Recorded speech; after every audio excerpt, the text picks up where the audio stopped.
Good afternoon with some news coming in from Bengaluru. Prime Minister Modi flies the Tejas fighter in Bengaluru. In fact, he is reviewing the manufacturing facility, including the facility for the Tejas jets. The visit has come at a crucial time as the Indian Air Force recently issued a tender to HAL for the purchase of 12 advanced Su-30 MKI fighter jets. He is the first Prime Minister to fly a sortie in an indigenous fighter.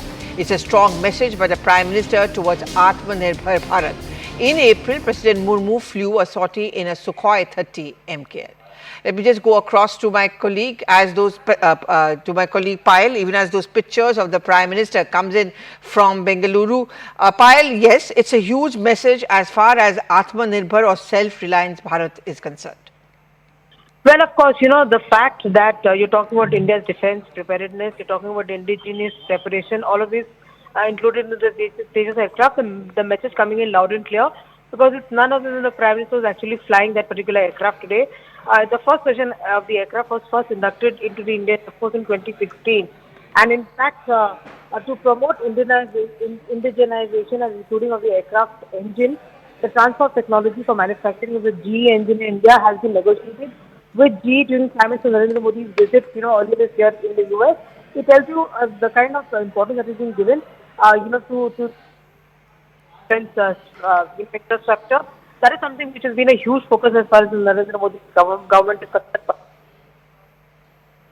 Okay, I'm going to try and reconnect with Payal. We seem to have lost her voice, but basically this is an important development which is coming in. The Prime Minister is on a day's trip to Bengaluru, and the first pictures which are coming out, which you can see right up on your screens, sends out a huge message about self-reliance. Remember, in every sector, especially on a defense sector, the Prime Minister and the government have been insisting on a government which is defense ready, one, and second, we are self-reliant, so that we stop our imports which have been heavy and a part of a huge defense budget. Okay, Payal is back with us. Yes, Payal, go on.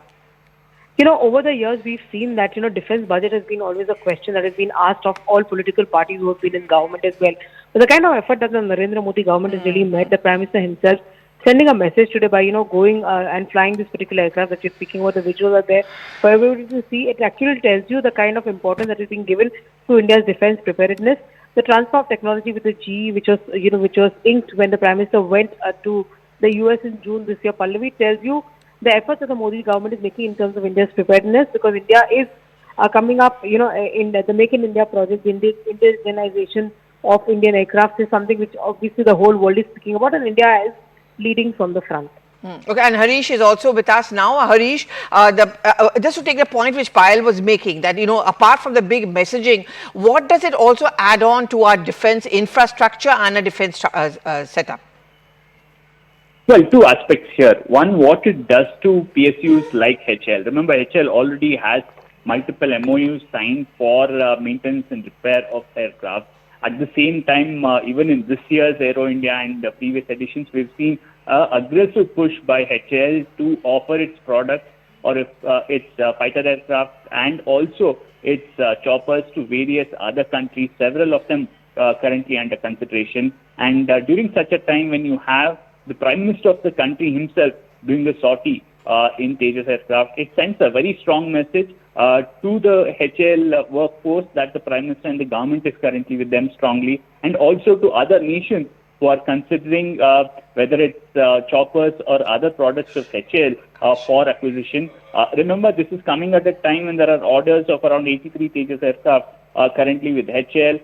Perhaps in the coming few weeks, the DAC is also likely to consider other orders that could be placed for a purchase from HAL. So it's a significant messaging, both domestically and internationally, by the Prime Minister. Okay. We also have Akash, who covers the Defense Ministry for us. Akash, I see the points that you're putting out. You're talking about the fact, you're giving us details on the aircraft in which the Prime Minister flew, but more than that, details on that, plus how does it going to make us even more defense self-reliant and make us stronger as far as the defense sector goes?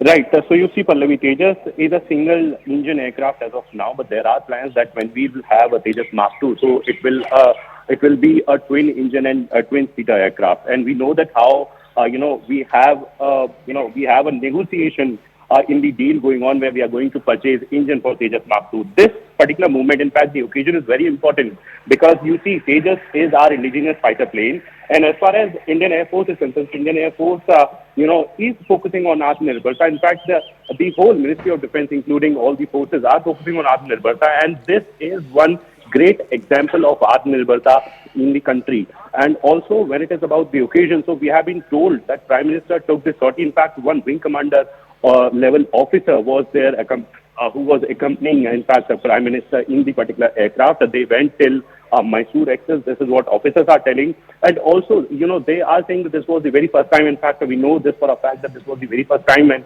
Prime Minister took a sortie in this particular aircraft. Tejas Mark 1 is what we are using currently in the Indian Air Force. 40 units we have. And in the future, we are, planning to procure more units of Tejas Mark 1 Alpha and Tejas Mark 2 as well. So this was an important occasion, important day. In fact, our colleagues are reporting that how, they saw Prime Minister. In fact, Defense Minister was very much there. And, they took sortie in this indigenous platform. Okay. And Harish, I remember HAL has been mired in a bit of a controversy. I remember it was a year or two back when Rahul Gandhi had also gone there. He talked about the plight of the officers there, the people who are there working from there. You think the Prime Minister taking this sortie, the Prime Minister going there, is sending out also a message that they are very much uppermost, or rather a priority for the government? Absolutely. As you rightly mentioned, the Congress was trying to portray a picture where it said that HAL was being relegated to the back burner, and in fact, purchases from abroad, from other countries were being prioritized. But if you look at the kind of orders that have already come in for HAL, whether it's for 89 Tejas jets itself, and also the kind of orders that the Acquisition Council will also look at in the coming few weeks, the government making a significant statement that it is with HAL. HAL is priority under the Atmanirbharta campaign. You are seeing several defense PSUs being given importance, and HAL is the flag bearer of it. And the fact that HAL stocks have been soaring over the last few months indicates that perhaps even people on the stock market understand that under this government, there is a significant push for indigenous weapons and choppers and aircraft, and HAL is at the forefront of it. Okay. And Akash, I'm just going to come back to you on this. In fact, what you also put out is that the first version of the aircraft was first inducted into the Indian Air Force way back in 2016. There are now 2 squadrons of the Indian Air Force, 45 Squadron and 18, and they're all fully operational with the LCA Tejas. What more can we add on to this? What does this particular sortie, what is it that the plans which is there from the government?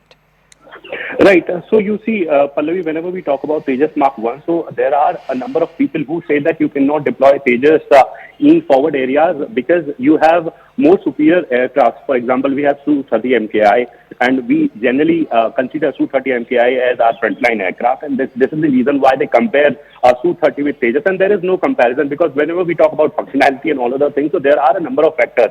But given the fact that, people say that you cannot compare and you cannot deploy aircraft like Tejas in forward areas, there are plans that very soon we'll be having, one squadron of Tejas based in Gujarat. Gujarat is an important place where we have, borders with Pakistan. And also there are plans. In fact, I remember how in the last few months we have seen that, several Tejas aircraft went in Jammu and Kashmir to a forward base, and, they were deployed to that forward base. In fact, clarification came out. In fact, sources within the Air Force were saying that this is not a permanent deployment, and this is generally happens as a part of their training.